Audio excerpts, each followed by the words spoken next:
I'm David from Chaoszine, and I'm really glad to talk to you today about the new EP you're releasing in April, Hamartia on Century Media. How are you doing today, man? I'm good, thank you. Glad to be with you. Yeah, so first of all, I was a bit surprised when the single Hamartia came last autumn, because, well, it came to me as a surprise after the previous album. It was a bit too soon, and then yeah, it ended up being an EP. So I wanted to ask you about this, format. Um, that like, did it come from a need to kind of keep the momentum, or have some new material to play because of this whole pandemic mess up probably the whole plans of the band? So where did it come from? Well, it came from a few different directions, I suppose. The first one being that, I mean, we've done what you could call EPs before throughout the years, but we haven't done one with songs that are not found elsewhere since 2005. So it was about time to do something like that again. And of course, when the pandemic hit, our plans fell through with the touring for the album that we also released in the middle of it all. And we have, in the middle of all that, we also got a new guitar player in Joseph. So we didn't want to write an album right away. And since we couldn't start touring right after we released the album, we wanted to do some touring, but we felt we couldn't do as much as we would have if we had just gone out directly after the release. So we wanted to find the middle ground, I suppose, and also to get Joseph into the writing of new music, and also, of course, to show people what we could do with him in the band. So an EP of 3 own songs felt like a good option.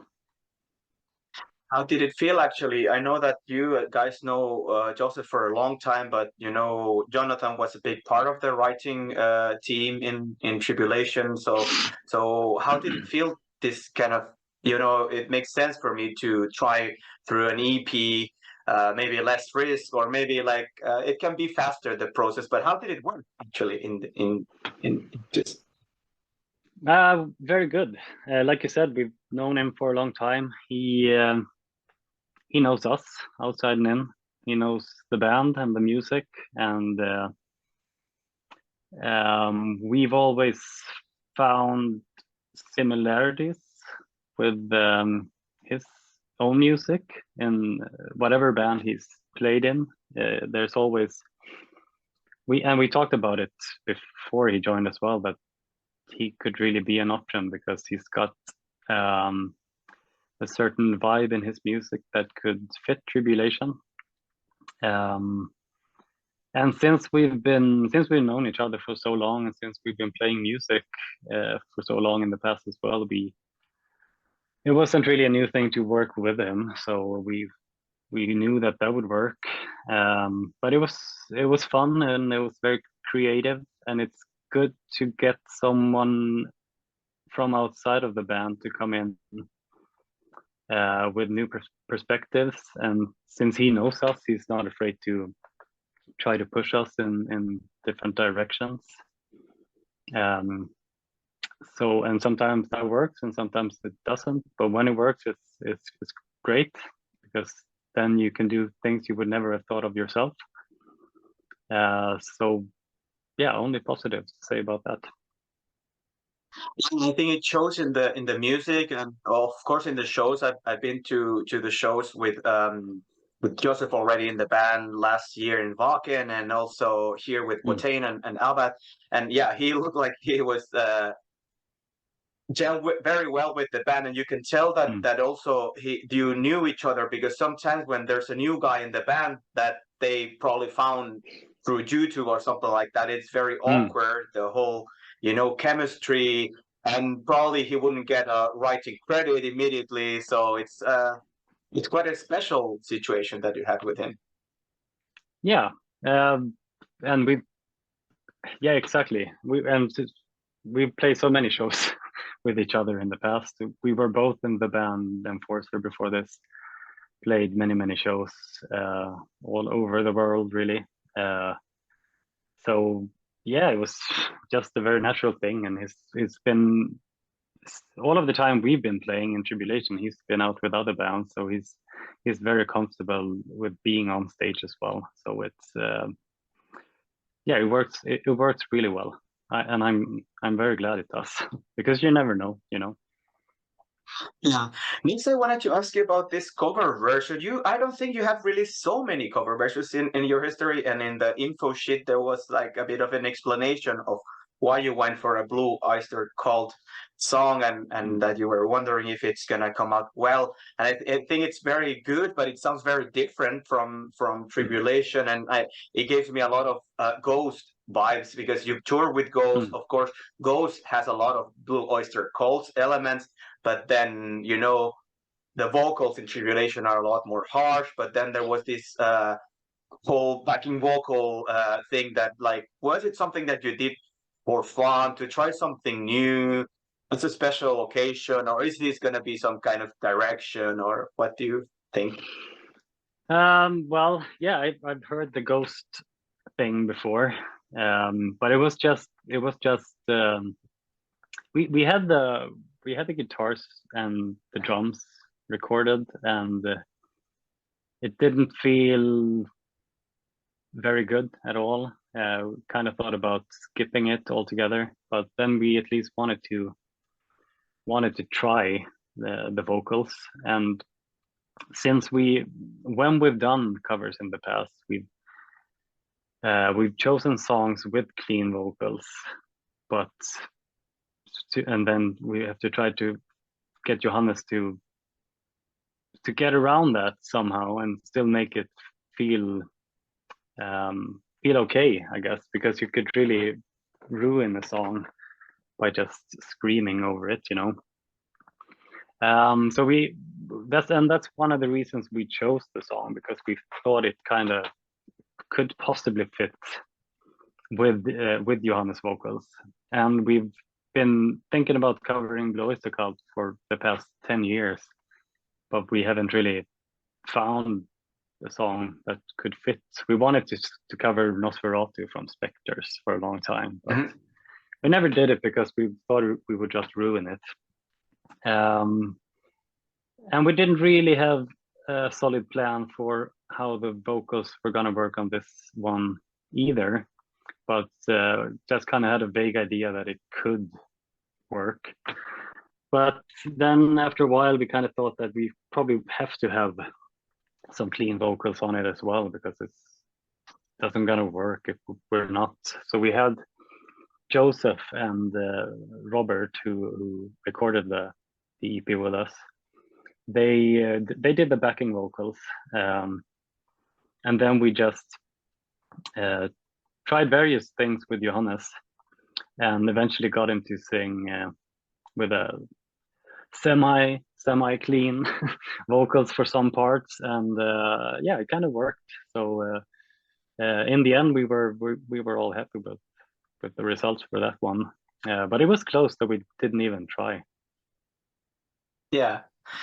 So I wanted to ask also about, you know, not wanting to talk too much about Ghosts, but using them as an example for one of the later bands that have been able to achieve this kind of you know, arena level of headlining tours and Europe and America. But I was thinking that, yeah, of course you have the harsh vocals, but I don't know. I was also thinking of the evolution of the sound of the band. That you know, did you feel too trapped in the first couple of albums, and maybe, you know, Formulas of Death has some kind of, you know, transitional elements, but then after that it becomes a lot more. It's not really easy listening, but it's like a lot more. I can almost dance to it, and like it's very fun. It's although the topics might be very dark. But I was wondering, what went into your head, when you did the first album and then kept the same lineup, the same name, but then the sound evolved completely. And what were you thinking, and how far do you think it could take you, as a more it's hard to use the word mainstream, but at least to appeal to a bigger audience? What do you think about this? Well, I think I felt more trapped in the music lately than I ever did in the past, and that wasn't the reason for the changes we did. We just, at that time, we just did music that we wanted to do, and I think it very much reflected who we were, what we were listening to, and as we just grew older, it just naturally changed with that. So there was never a conscious thought of making it more accessible or anything. The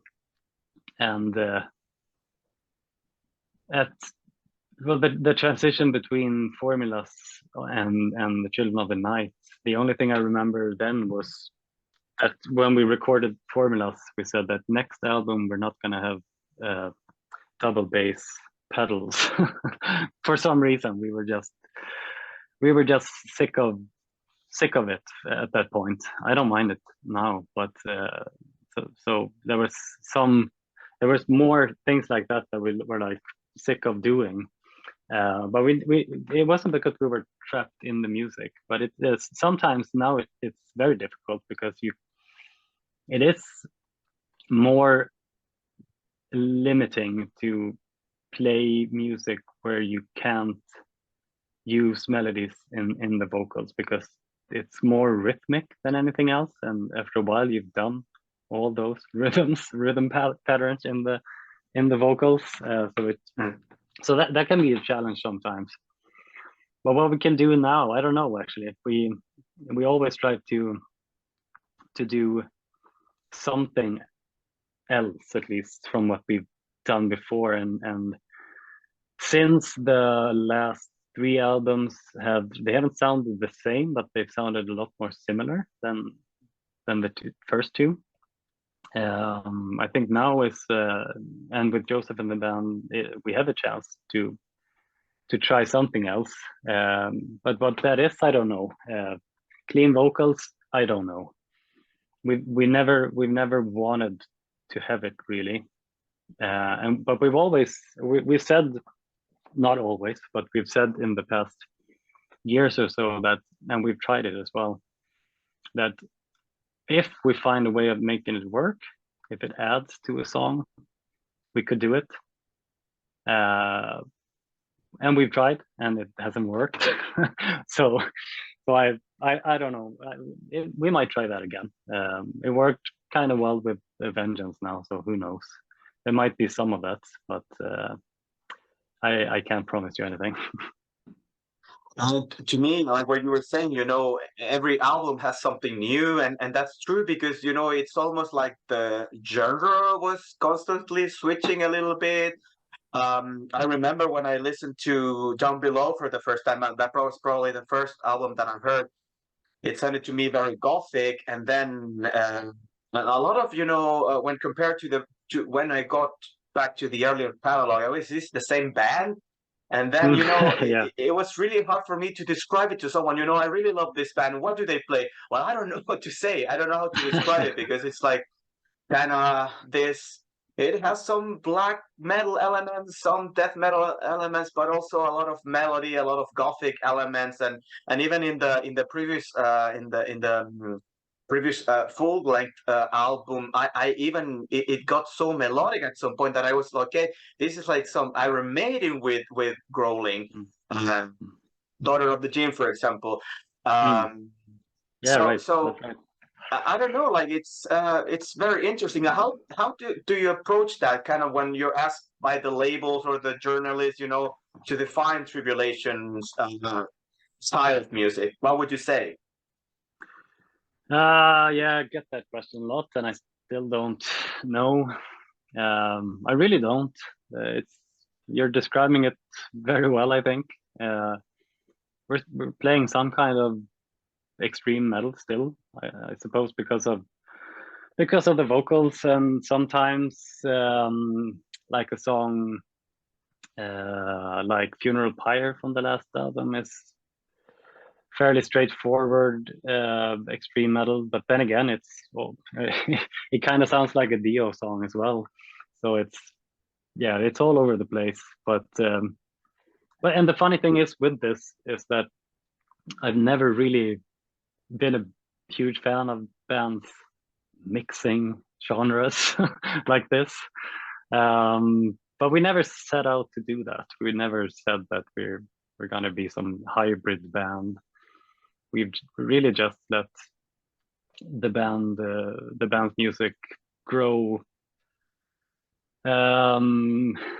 organically, I guess, and spontaneously even. So I think it works for us, at least, because we never had a plan of doing something in particular. It just kind of happened on its own throughout the years. So I don't know what we're playing really, but it's again, yeah, you said it's gothic in some ways, but saying gothic metal is something that doesn't feel very comfortable for me. I love a lot of goth bands, but I've never listened to any gothic metal bands. And we're not inspired by any gothic metal bands, so it's a label that's not very comfortable for us. But then again, it doesn't matter. People can call us that. Some people do. Some people call us black metal. Some people call us heavy metal. I don't know. It's you hear, well, a lot of people call us doom metal, which is always surprising to me. But yeah, it doesn't matter. Yeah, but actually, yeah, goth metal gives you like a completely different idea of what the band would sound like. But there's a lot of gothic rock elements, maybe, and I think that especially because you mentioned that you didn't want to do the blast beat, double bass, fast pace, and then I think when Oscar came into the band, also the drumming style changed and made it a lot more danceable in a way that the kind of beats are a lot more straightforward. I don't know if straightforward, but at least in a range that can be more like you can follow it very easily. It's almost to me like a horror movie soundtrack to a scene where they're in a disco where everyone is a zombie or something like that. I don't know. Yeah, I'm not surprised with that either, since we're a big part of Tribulation's inspiration comes from soundtrack music, Italian soundtrack music, and especially Italian horror soundtrack music. So yeah, so that's good. Yeah, and since we're talking about films and you're a Swedish band, I'm a big fan of Ingmar Bergman, and actually I didn't get to have an interview with you guys in the previous album, but I was a bit curious about some of the instrumental elements and names of the songs that reminded me of Bergman's music, film scores, and also the names of the films. Are you like somehow culturally influenced by him in a way? Film and music, especially metal, have some things in common, but they're like completely different medium. But I don't know how they are interlinked in your experience. Yeah, I mean, yeah, I'm a Bergman fan for sure. I'm not a huge fan. I haven't watched all his movies, but the ones I have seen always have a certain quality that I would absolutely love to find in our music as well. And if we have succeeded in that, I'm very happy, of course. The Seventh Seal is one one of my favorites from him. And even if you look at like the music video to Strange Gateways Beckon from The Children of the Night, that was very Bergman inspired. So yeah, I don't know how deep that connection goes, but it's it's definitely there. Yeah. Yeah. Then I wanted to ask you about, I've seen Tribulation with opening for Ghost and in this tour with Watain and Abbott and Balbolser, two very different audiences. Like Ghost was in a big arena, like almost like a party, and then the Watain as the headliner or the last band at least. It was quite an experience for me. I went mostly to see you guys, but I stayed until the end because Watain had released a really good album. But then I was a bit like, when they started doing their rituals and like the blood and it was a lot more serious than the fun kind of thing that Ghost does, which is probably completely the opposite. But how do you feel? Did you feel like kind of touring with those such different bands, and did it show at all in the reaction of the audience or the approach that you had for those tours? No, I mean, I think we worked in both contexts. We have common grounds with both bands, and whatever band we're touring with, we're still gonna do our show. We wouldn't go on tour with any band, but we can still go on tour with many different kinds of bands, which is a strength, I think, for us, since it gives us many opportunities. But it works well with an audience like Ghosts and Bothanes.